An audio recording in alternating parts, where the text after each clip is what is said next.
Can the smartest man in the Marvel Universe truly build a machine to storm the gates of heaven? And what happens when the Mad Titan goes up against the Third Force? This is the Ordered Omnibus, where we intend to find out. Greetings, my lore keepers, and welcome back to the Ordered Omnibus, where we meticulously catalog the history of the Marvel Universe, one issue at a time. And today we're cracking open the third archive of March of 2004, and the boundaries of reality are being tested like never before. We're looking at the Fantastic Four 509, the beginning of the Hereafter arc, where Reed Richards refuses to accept the death of Thing and decides to literally invade the afterlife to retrieve his soul. It's a concept that only the Fantastic Four could pull off, an absolutely essential reading. But the cosmic stakes don't end there. We're diving into Thanos number 5 to witness a confrontation between the Titan and Galactus that ends with a massive explosion. We also have the brutal conclusion of the Runaway arc, revealing the vampire traitor in their midst, and a surprisingly emotional Wolverine story where Logan plays midwife in the middle of a cartel war. Plus, Spider-Man teams up with Loki, Genesville stands trial for his crimes against reality, and the newxmen future gets even darker. So before we crack open that cover, let's launch the laser lock on that like, link up with the Legion, and let the bell ring loud to lock in that lore. Let's get ready to go diving. The Punisher Max, Volume 1, Issue 1. Archivist, we're throwing it back to 1976 for a moment that changed the Marvel Universe forever. During a simple picnic in Central Park, the Castle family gets caught in a crossfire and a brutal mafia hit. In a horrific burst of gunfire, Frank's wife Mary Elizabeth and their 9-year-old daughter Lisa are cut down instantly while the mobsters target a rival Dawn. 5-year-old Frank doesn't stand a chance either, killed by the soldiers who return fire. Only the husband and father, Frank Castle, walked away from the bloodbath, transforming into the Punisher to start a one-man war to make the world sane again, by any means necessary. Fast forward to the present, and we've got two spooks, named Roth and O'Brien, tailing Frank during his annual visit to a family gravesite. Roth is already sweating, wondering how the hell they're supposed to take down a guy like Castle. But O'Brien shuts him down. Orders from the Fat Man say that they're not to touch him. They've got a lock on his location, so they peel out, deciding it's better to watch the upcoming fireworks from the safety of a widescreen monitor. That night, the local mafia is throwing a massive lavish bash for Don Massimo Cesar's 100th birthday, and since every crime family in the country set a rep, they figure they didn't need guards. Big mistake. Frank crashes the party in the most Punisher way possible. He just walks in and puts a bullet in the Don's head in mid-celebration. When the gangsters try to give chase, they run straight into a pre-prepared chain gun that shreds everyone in sight. And any goons smart enough to try a flanking move end up stepping on landmines that Frank buried earlier. It's a total massacre, and a group of high-level players, including a boss named Bethel, are watching the whole thing going down via NASA satellite feed. Roth is losing his mind after seeing the body count, questioning how Fat Boy thinks he can stop this killing machine. Bethel heads into the back room to check out the mystery man, who's busy complaining that the video setup is just an unnecessary flare. He's not intimidated by Frank Castle at all. In fact, he's confident that he can handle him because, in his twisted mind, he's the only friend Frank has left in the world. Careful what you ask for, Mr. Castle. You might just get it. Fantastic Four, Volume 1, Issue 509. We jump back 6 weeks to Castle Doom, where the world has completely collapsed. Ben Grimm is down, chest torn open, and Reed Richards is in that dangerous headspace where panic and genius start to feed off each other. He's shocking Ben's body, trying to bully the universe into giving him one more minute. Sue isn't doing the come on big guy routine. She's standing there with her heart in her throat, just trying to pull Reed back with a soft stop. And then Nick Fury barges in with the UN squad. Reed doesn't even register it until Fury finally delivers the news that nobody wants to hear. Reed, you've been at this for an hour. And that's when the room finally breaks. Cut to a week later, Reed is buried in the Baxter building, surrounded by cold pizza and equations that look like grief written in math. He's chasing the mystery of the 21 grams, the weight of a soul, and waking up convinced that he can bring Ben back. Meanwhile, Johnny is drifting through his days, daydreaming Ben as part of a fire scene or walking beside him, because sometimes pretending is the only way to get through the day. Sue is left juggling the fallout, Alicia is sculpting Ben non-stop, and the kids are drowning in sadness. The whole family is stuck on a grief loop, and no one knows how to break it. Then Reed leaves a voicemail. For the first time in weeks, he sounds human. He apologizes and admits that his secrets wrecked the team, and he says he can't stand not having Ben by his side. He calls Sue and Johnny to the lab and shows them the faintest spark of life still buried in Ben's brain. Something so small he had to invent a new instrument just to see it. Ben's essence has moved on, but it hasn't vanished. Reed has rebuilt Doom's machine, corrected the flaw that blew up in Victor's face, and turned it to reach the place where Ben has always believed he'd go. Sue struggles with the idea of treating Heavan like just another dimension, but Johnny cuts through the noise. They're explorers, and if Ben is out there, they're going to find him. Reed straps into the chair, dead set on going whether anyone approves or not. Sue says it's wrong, but she steps forward anyway because she's not losing another member of her family. Johnny tries to crack a joke, but even he's nervous now. The machine powers up, the room fills with light, and for a heartbeat, nobody knows what comes next. And that's where we leave them, stepping into the unknown to get their brother back. Runaways, Volume 1, Issue 10. We open with Nico Minoru screaming while Topher, our favorite runaway, finally drops the act and bares his fangs. He spills the truth. The robbery wasn't a family desperation move. Those people weren't even his parents. They were just minions he turned years ago to do his dirty work. Topher's been around since the early 1900s. Made a fortune on the Depression, lost it all in the dot-com crash, and now he's reduced to knocking over convenience stores to maintain his lifestyle. She mocks Nico, pinning her as an angst-ridden brat, but decides she has enough fire to make a decent killer minion. He moves in for the bite, but he forgets the specific mechanics of Nico's magic. Shedding her blood is exactly what unlocks her power. The staff of one erupts through his chest. But here's the problem. Topher just laughs it off. And he pulls himself off the staff, mocking the idea that a piece of wood through the heart is an instant kill. Before he can do real damage, Alex charges in with the torch, distracting the vampire long enough to sprint back to the hostel to wake the rest of the crew, but the team is groggy and skeptical. Until Topher kicks in the door. The fight goes south immediately. Topher smacks Nico across the room with her own staff and laughs off Chase's high-tech fire gloves like they're nothing. When Gert sends old Lace in, Topher flips the dinosaur through a table, wrecking the psychic link and taking Gert out of the fight. With the heavy hitters down and Alex pinned against the wall, Carolina steps up and she offers herself to Topher, sounding terrifyingly resigned to dying. Topher takes the bait and bites her neck, but he instantly realizes he made a fatal mistake. Carolina's blood is pure, concentrated solar energy. He screams as flames shoot out of his eyes and he explodes into dust. While the kids deal with the trauma and the dark realization that Carolina might actually have wanted to die, we cut to the bride. They track down Topher's minions. After confirming the vampire is dead, Mr. Minoru opens the blinds, letting the sunlight incinerate the minions where they stand. The parents are left with a twisted sense of pride, realizing that their children might just be as dangerous as they are. Thanos, Volume 1, Issue 5. Omnians, Thanos and Pip have teleported right into the belly of the beast on Galactus' vessel, ready to tear the whole thing down and take Galactus with them if they have to.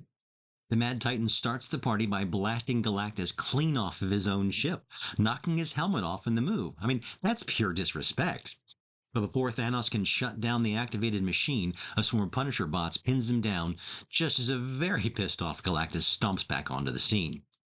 Under a full-blown assault, Thanos tries to play the voice of reason, begging the big guy to actually look at the data to see the tampering that was done. But considering Thanos has spent his entire life being a deceptive, power-hungry prick, Galactus isn't buying a single word of it. Treating Thanos like he's beneath contempt, Galactus tosses him aside and slams the on switch, opening a massive portal that lets Hunger finally slip into our dimension. It's an instant disaster, and Hunger seizes control of the ship immediately, and Galactus, realizing he's in way over his head, he actually has to swallow his pride and pledge to follow Thanos' lead, since the Titan is the resident expert on interdimensional parasites. Galactus tries to blast the entity, but the attack just feeds the beast, making him stronger. Thanos, always 3 steps ahead, reveals that he previously ordered Pip to rig the entire ship with explosives.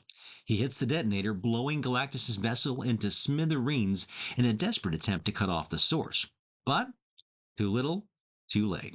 Hunger is still pouring into our reality like a flood. And as the entity begins to consume the very fabric of existence, a shell-shocked Galactus is left staring at the wreckage, wondering what the hell he just did. Now, I'm not one for giving strong opinions on this channel, but I really do not like what the writers are doing to Galactus in this one. Wolverine, Volume 3, Issue 10. Lore Keepers, we open in El Paso as Angel locks up their cerveza fria, only to find Casey Lathrop still at a table, topping off her beer like last call doesn't apply to federal agents. Angel warns her that they're closed, but Cassie plants herself like a cactus and dares him to move her. A Garcia Nestor steps out of the office, takes one look at the situation, and waves Angel home. You don't manhandle a Fed unless you want paperwork and handcuffs. He grabs a bottle of tequila and sits across from Cassie, and asks her what's eating her. She introduces herself as Agent Cassie Lathrop of the ATF, putting the emphasis on alcohol tonight, and admits that she watched Logan swim the Rio. He's not there now, but he'll have to come back eventually. Nestor raises a glass to Logan. More dangerous than alcohol, tobacco, and firearms combined. Across the river, Wolverine follows the trail of bodies expecting a cartel butcher, and instead finds a pregnant woman standing at her doorway, calm as a saint at confession. Rojas admits everything without blinking. 19 dead by accident, dozens by design, all collateral to the business of smuggling heroin, coke, pot, whatever turns a profit. He breaks it down like math homework. A ton of bodies, 10 pounds of product, worth more than every life she lost. Logan retracts his claws, circling the room, telling her he should kill her. She taunts him, poking at every raw nerve, calling him soft, calling him a dog, daring him to murder her and her unborn child. Wolverine snaps, lunges, claws bared, and at the last second buries him into the couch behind her instead of her skull. He tears the room apart, trying to wrestle his rage back under control. When he finally manages to sheath his claws, he leaves her shaking. And moments later, her labor hits like a hammer. She collapses behind the phone, alone. Logan swims back to Cerveza Fria, soaked, exhausted, and carrying the weight of a choice that he hates. Casey's waiting with beer and cold pizza, but he tells her to get out. She lingers anyway, asking if he found Rojas. He did, and she's pregnant. Casey's intel never saw that coming. Logan collapses into his bed, asking her again to leave. She stands there staring at him like she's trying to solve a puzzle she built herself. I want to stay, she admits. Logan sighs, points at the couch, and tells her to take it. She smiles like that's all she needed.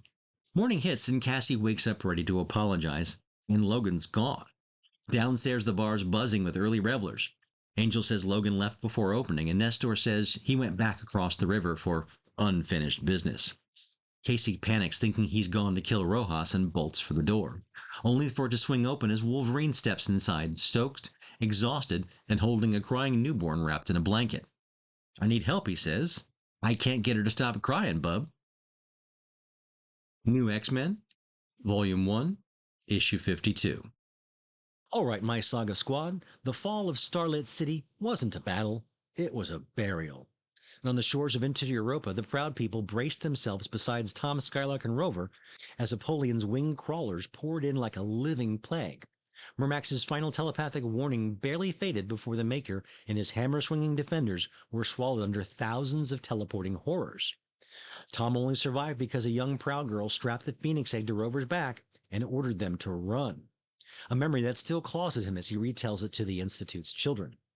Good wins in the end hits different when you've watched the end swallow the good whole.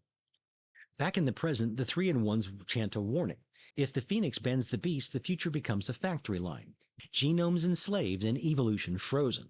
Diversity erased. Cassandra, dressed like she's leading a safari into the apocalypse and carrying Martha Johansson's brain like a lantern, rallies her misfit strike team. Logan, Beak, EVA, and Tom. A lineup that looks like a joke until you remember that they're the last ones left. They march towards the X-plane while the beast turns Inter Europa into a genetic abattoir. Cassandra knows the timeline cracks somewhere behind them. Something went terribly wrong, and the only cure left is the fire from beyond. Deep in the fortress, the beast is busy rewriting creation with feeders, parasites engineered to burrow into the minds and devour thought itself. Princess Corona becomes the latest experiment as the creature's tendrils sink into her skull. Apollyon begs for upgrades, phoenix grafts, frontal lobes, anything that'll make him whole. But the beast dismisses him like a broken tool.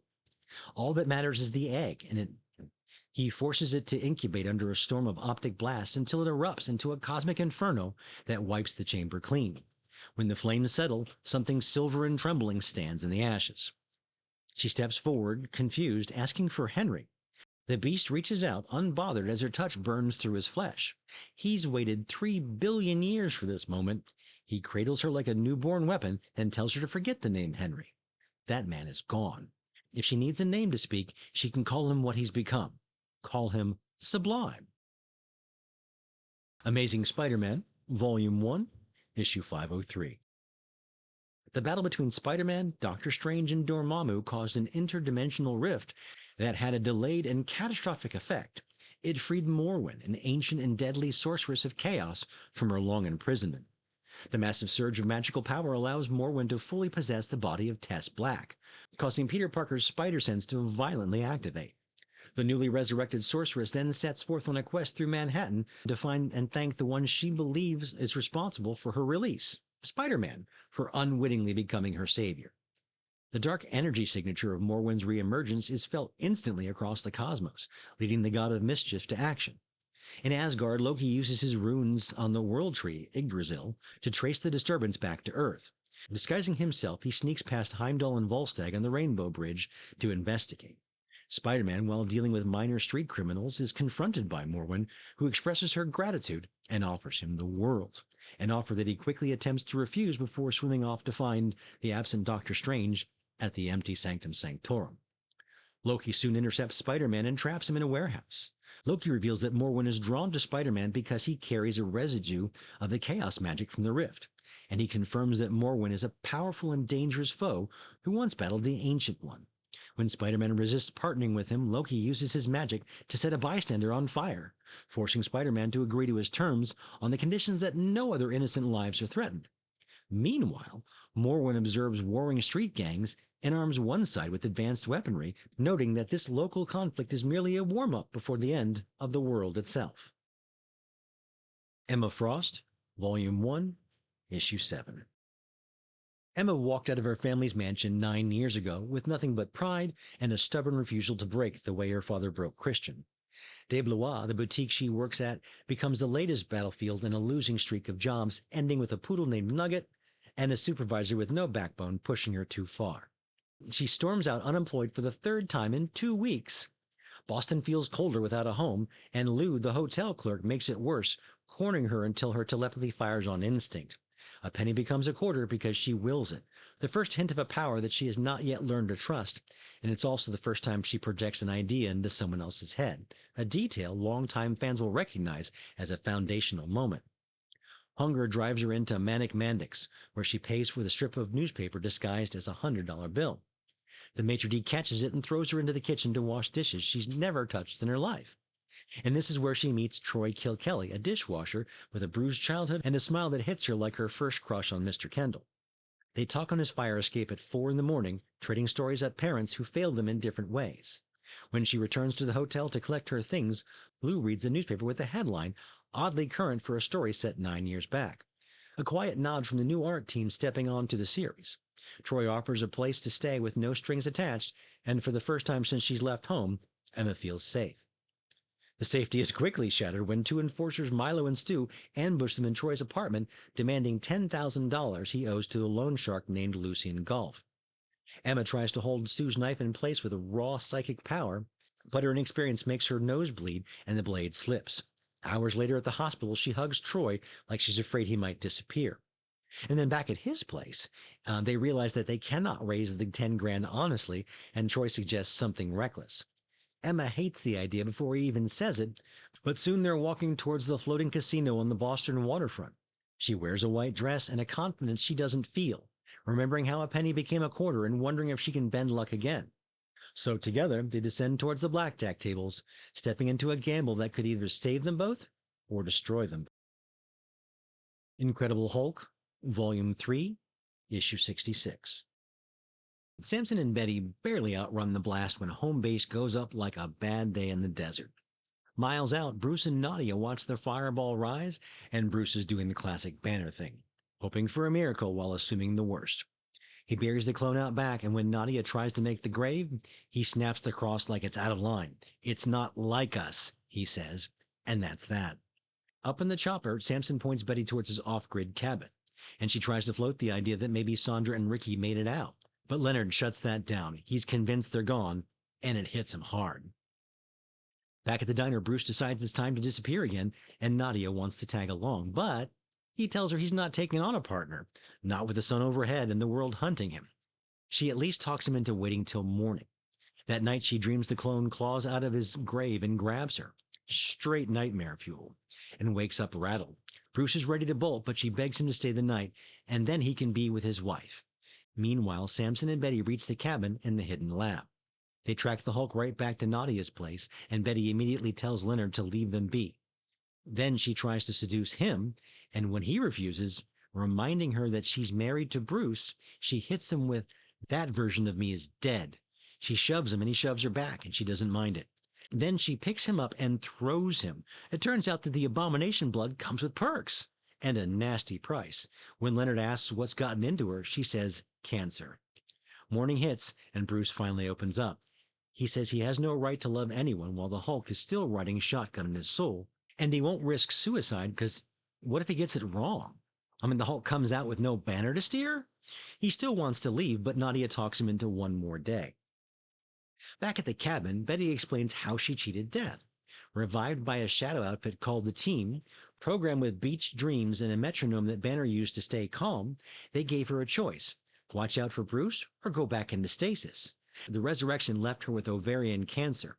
She doesn't really know who the Team really are that keep everything locked down. She asks Leonard to hold her, but all he can think about is Sandra and Ricky, and miles away, Bruce sits in a diner thinking of Betty. Mystique, Volume 1, Issue 10. This issue opens with Mystique staring down the host who's dangling Shortpack over a ledge like she's about to drop a bad investment, even though Shortpack keeps popping in and outside the window depending upon the panel we're looking at, and the mysterious woman known as the Hulk demanding the ultimate bioweapon. Mystique, cold as ice, tries to bluff her way out, but Shortpack, bless his panic-stricken little heart, ruins the play.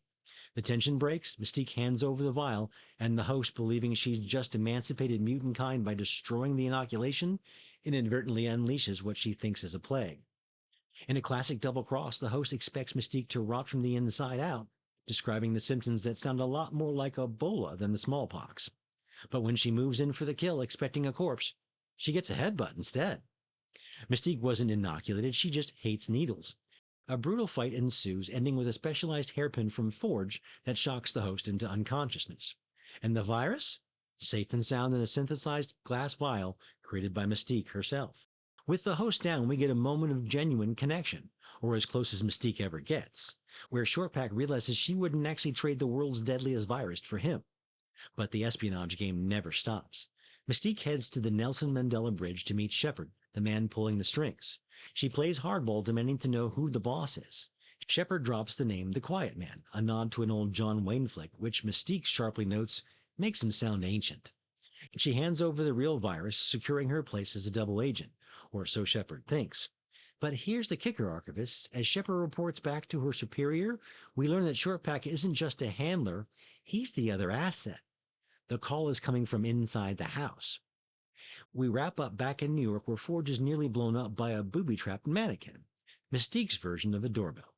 They discuss the trouble at the school, likely a nod to the chaos happening over in the newxmen Planet X, or perhaps the Riot Xavier's arc, it's hard to tell, which really grounds this story in the wider continuity. Forge is impressed, noting that Mystique completed the mission without a single fatality. He sees a change in her, a redemption arc forming in real time.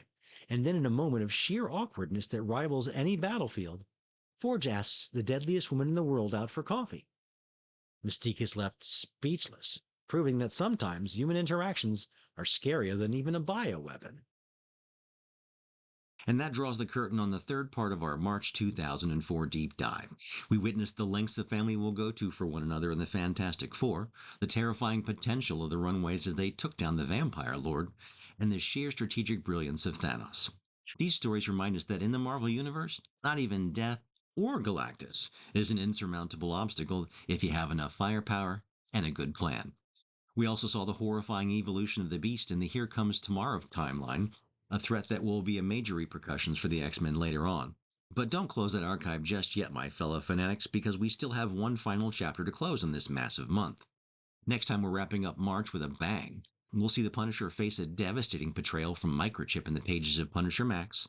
The Ultimates and Spider-Man have a massive brawl on the White House lawn, and the Silver Surfer uncovers a secret on the dark side of the moon that involves a Phoenix egg? Make sure you launch a laser lock on that like, link up with the Legion, and let the bell ring loud to lock in that lore. We'll be seeing you next time. These are the apps we'll be focusing on next week. Same ordered time, same ordered omnibus.